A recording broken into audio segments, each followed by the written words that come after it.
Hi there and welcome back to chapter 4, lecture number 20. So in the previous video we created a render so we could review the grass, and now I want to make some adjustments to add more variation. So we're very close to a nice looking result, but we can still make nice improvements. So the way we will do that is add variation on the looks where the grass is displayed, because if we go for a quick preview, I go for 25,000, but if you have a low-end system or mid-range system, try to find a value that works for you without freezing your computer. Very important. So we enable this and we have the grass, but it's everywhere and it has the same size. Even if we have small grass patches, you should in the real world you should see grass areas where there is some less grass and some areas where the grass is a bit taller. So that's what we want to do in this lecture. So let's get started. So you go to the particle system and you scroll down, and you can see it's very slow because we have enabled a lot of particles. So you go to texture, and yeah, it's a little bit hard to find it. You go for a new texture, and I call this grass_var variation. Good. And now you switch to the texture tab, click on displays, and grass main grass var. So we now have this texture selected. We want to add a different texture because now our displacement is visible. You go to, let's go for the Voronoi. And Voronoi has this very nice pattern where you have areas where there is black and areas where there is white. And that is exactly what we want on our terrain plane. So let's start with decreasing the intensity to 0.7. And I want a size of, let's start with 0.05, but maybe 0.1. So you have a lot of small areas. And we don't want to do that. We want to have the influence disable the general time and enable the hair length. So now it will have effect. So you have the areas with less grass and areas with a lot of grass. And if you want, and I think that's worth it, you can change the coloring. So you want to make the black areas a bit more black and the whites a bit more white, so you can really see there are empty areas. So I want to have 1.1. It won't really be visible on the 0.9 on the in the viewport, but it's about making these smaller, and that will have effect on it.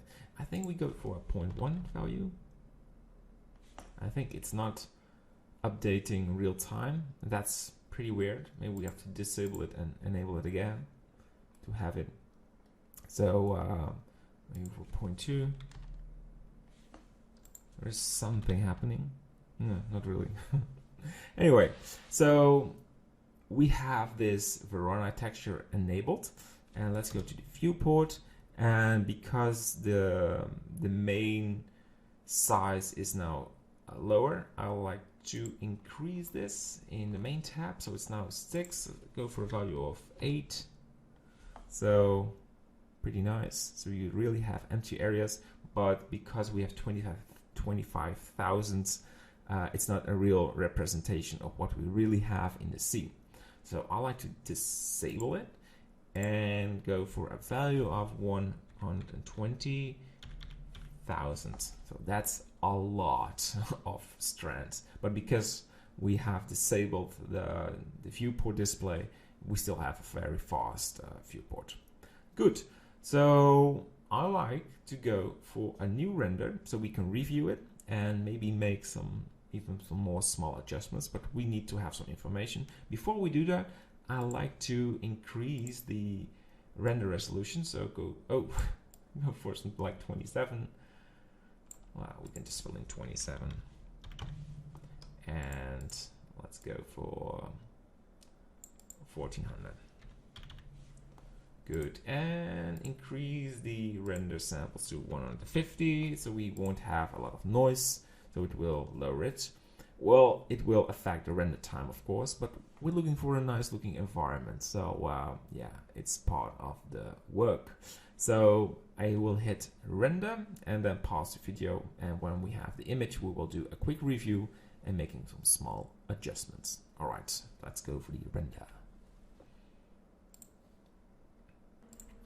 Hello and welcome back. So we have a render output, so we can review it. So the result is we have, and it's hard to see, but it's definitely there. We have smaller areas of grass and thicker areas, and you can see right there are thicker areas, and some of the mud is visible through the grass, and I think that's something we would like to achieve, so that's good. But the grass is still a bit too tall, so I will make it a bit smaller and maybe less grass, so I will decrease the amount of particles, so we change that. I also like to change the color of the mud because it's a little bit stretched, and yeah, it doesn't look really good to me, so we'll make an adjustment on that. And on top of that, I like to add grass color variation, so you'll have areas of, what was that? So we will have an area with some more diffused, like the hue and saturation, we change that a little, and some areas with more brown grass. So how the real world should be. All right, so a lot of things still to do, so stay tuned, and we go to the next lecture. Bye-bye.